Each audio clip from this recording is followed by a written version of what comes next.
कल कल कौन सा त्योहार है? क्यों मैया, कल कौन सा त्योहार है? चतुर्थी। कौन सी चतुर्थी? बताओ, गणेश चतुर्थी को क्या नहीं देखते? क्या नहीं देखते? गणेश चतुर्थी के दिन चंद्रमा को मत देख लेना। गणेश चतुर्थी के चंद्रमा कलंकित हैं, श्रापित हैं। और यदि कल देख लो धोखे से, क्योंकि मुझे पता है कि आप जरूर देखोगे कल। जिसका मना किया जाए आदमी वही करता है।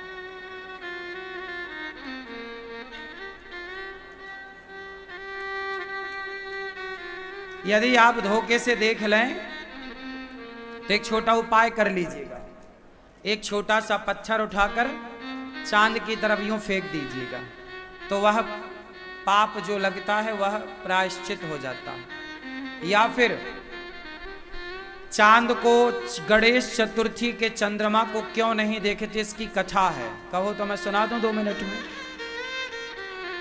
एक बार शंकर जी ने मीटिंग रखी सबकी, सब आओ, सब देवताओं को कैलाश बुलाया।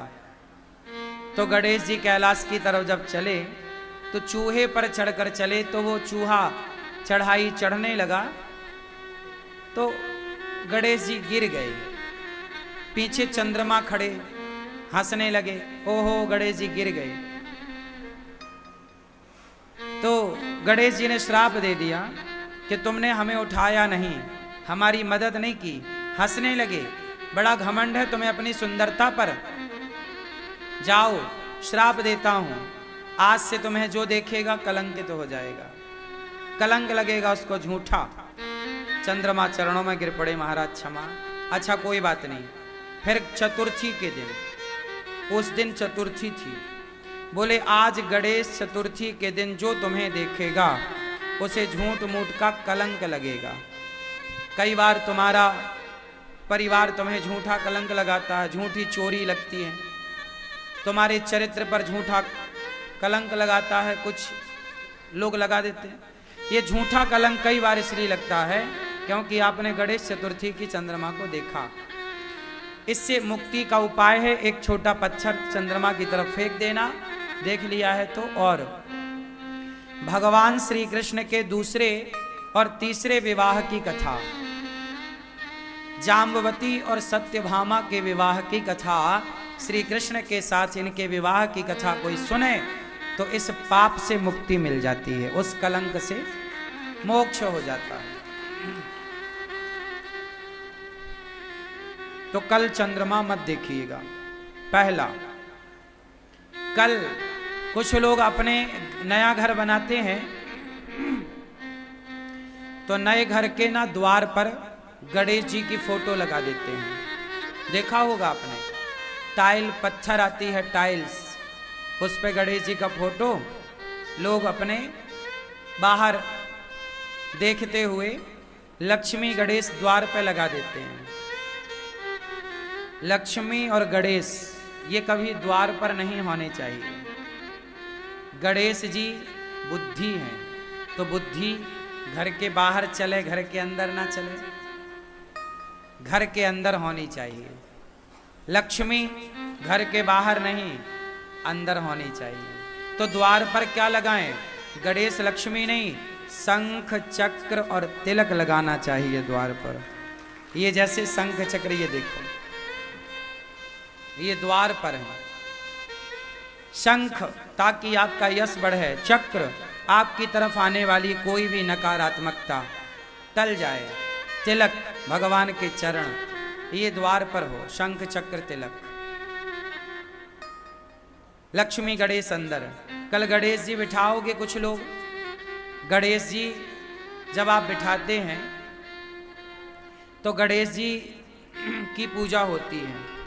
गणेश जी की पूजा क्यों होती है जरा हमें बता दो आप लोग। गणेश जी प्रथम पूज्य क्यों है? क्यों होती है गणेश जी की पूजा?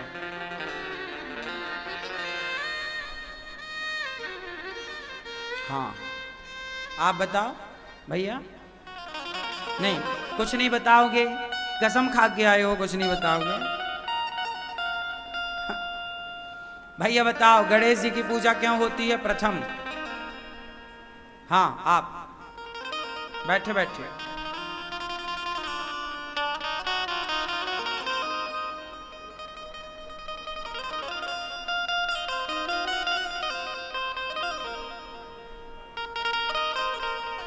हाँ, सही कहा आपने।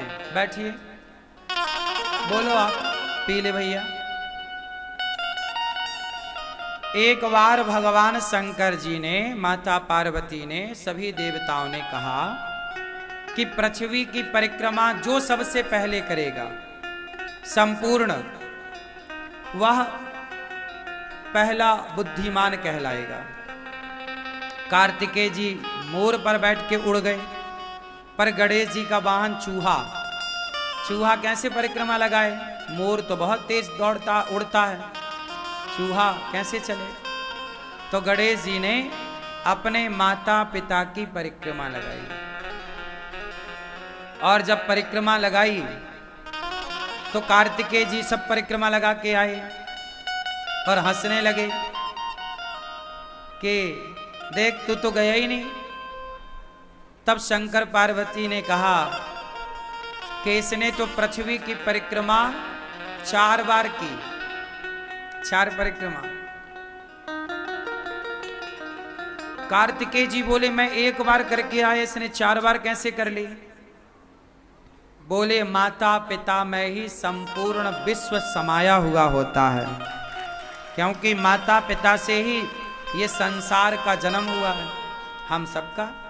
तो माँ बाप की एक परिक्रमा लगा देने से संपूर्ण पृथ्वी, संपूर्ण तीर्थों की परिक्रमा लगाने का फल प्राप्त हो जाता है। तब से गणेश जी को प्रथम पूज्य और बुद्धिमान माना गया। समझ में आई? तो गणेश जी ने माता पिता की सेवा करी, माता पिता की परिक्रमा की। आप भी गणेश चतुर्थी को गणेश जी बिठाओगे या गणेश जी का पूजन में सम्मिलित होगे तो प्रेरणा यही लेना कि जैसे गणेश जी माता पिता के भक्त हैं, हम भी अपने माँ बाप के भक्त बने, हम भी अपने बड़ों का सम्मान करें, हमारे बच्चे भी माँ बाप के भक्त बने, हम सब अपने बड़ों का, बुजुर्गों का खूब खूब आदर करें, सम्मान करें। तो इसलिए गणेश जी की प्रथम पूजा होती है। ठीक है? गणेश जी का वाहन क्या है? चूहा क्यों है? आप बताओ, गणेश जी का वाहन चूहा क्यों? हाँ, बैठे बैठे, खड़े नहीं होने, बोलो।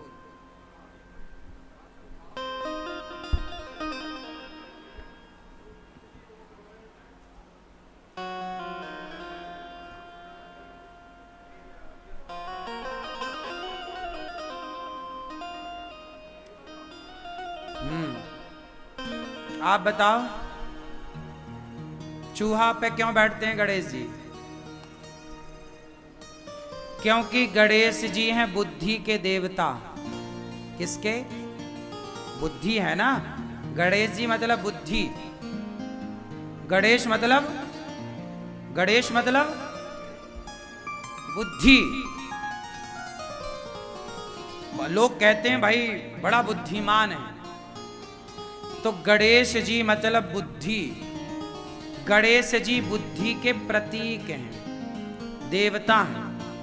और चूहा कुतरता रहता है, चूहा तर्क का प्रतीक है।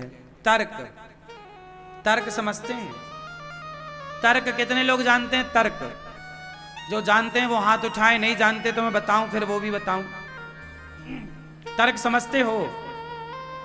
जैसे छोटे छोटे बच्चे प्रश्न करते हैं, माँ भगवान होते हैं तो दिखते क्यों नहीं? ये तर्क है। भगवान हैं तो दिखते, ये तर्क है। अब उसे समझाओ कि जैसे दही में मक्खन होता है, दिखता नहीं है बेटा, पर है। उसी तरह जैसे दूध में मक्खन है पर दिखता नहीं है, उसी प्रकार कण कण में भगवान है पर दिखता नहीं है। तो जैसे उसने एक तर्क किया, तो तर्क को तर्क से ही काटा जा सकता है, तर्क को तर्क से ही काटा जा सकता है। उसी प्रकार गणेश जी बुद्धि के देवता हैं और चूहा तर्क का प्रतीक है, और बुद्धि हमेशा तर्क पर ही सवार होती है। जो विद्वान होगा वो तार्किक होगा, तर्क बहुत करेगा।